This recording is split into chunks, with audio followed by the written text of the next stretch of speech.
Blessed are those who hunger and thirst after righteousness, for they shall be filled. Most people who are watching this video don't really even know what hunger is, and arguably thirst either. But if you've ever gone a full day without a meal, you'd start to understand what real hunger is. Jesus is saying in Matthew 5 that people who have an intense desire to do and continue doing what's right will be satisfied. Have you ever had an intense desire to do and continue doing what's right? If you're unsure, then think back to a time when you were really hungry, or maybe to a time when you fasted, if you've ever tried to. Think about the things you were willing to do so that you could eat.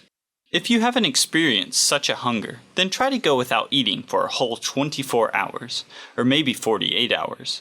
You may find yourself wanting to cheat, to justify doing anything just to have a nibble.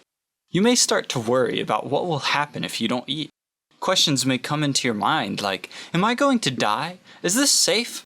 What if I have an unknown underlying health condition that requires that I eat food every 24 hours?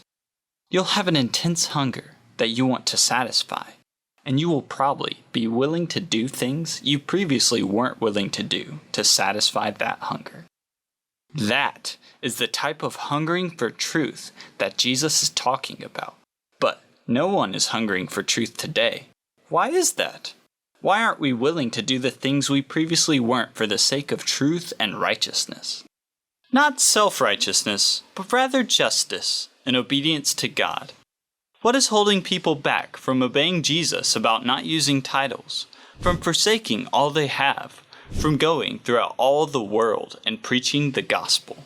If you were starving and someone was standing in between you and your next meal, you'd tell them to move aside so you can eat. Why is it not the same when people are stopping us from filling our stomachs with the bread of life and God's truth? We'd see anyone who is preventing people from eating food as a tyrant and despicable.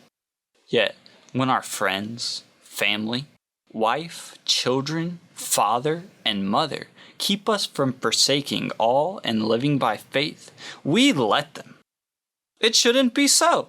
We should find every excuse to obey Jesus and his teachings, every excuse to drink from the fountain of living water and eat from the bread of life.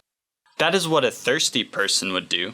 Someone dying of thirst would never consider not drinking clean water because their family begged them not to, or because someone offered them money. Any person who was intensely thirsty and knew that if they didn't drink that water they would die, would know that drinking the water is drastically more important than their family's concerns or money. If you're not looking for every excuse to do what is right, then I think it's time you realize you're not one of the people Jesus was talking about. Or you're at least not as hungry and thirsty for righteousness as you might have imagined. You are what some might describe as full. And Jesus gave a stern warning to those who are full. Woe to you who are full, for you shall hunger. If you want to read the rest of the context of this verse, you'll see that this warning was listed in with a string of other warnings, warning you what your state will be in the life to come. Hungry. The only way you're going to change this outcome is if you start hungering for truth and righteousness now. If you don't know how, then try fasting. Let yourself experience some real hunger, and pray for God to make you as hungry for the truth as you are physically. Let that hunger fuel your desire to change, to do good, to obey Jesus and his teachings. Cast aside the excuses that you've used to justify your disobedience for too long, and think about the life to come. Your stomach may be hungry, but your soul will be satisfied when you decide to fully obey God's Son, selling all you have and going throughout all the world to preach the gospel. And whenever a pang of hunger tries to make you think back to the worries and cares of this world, remember, there is a seat at a wedding banquet, arrayed with the finest of foods, waiting for you, if you remain faithful.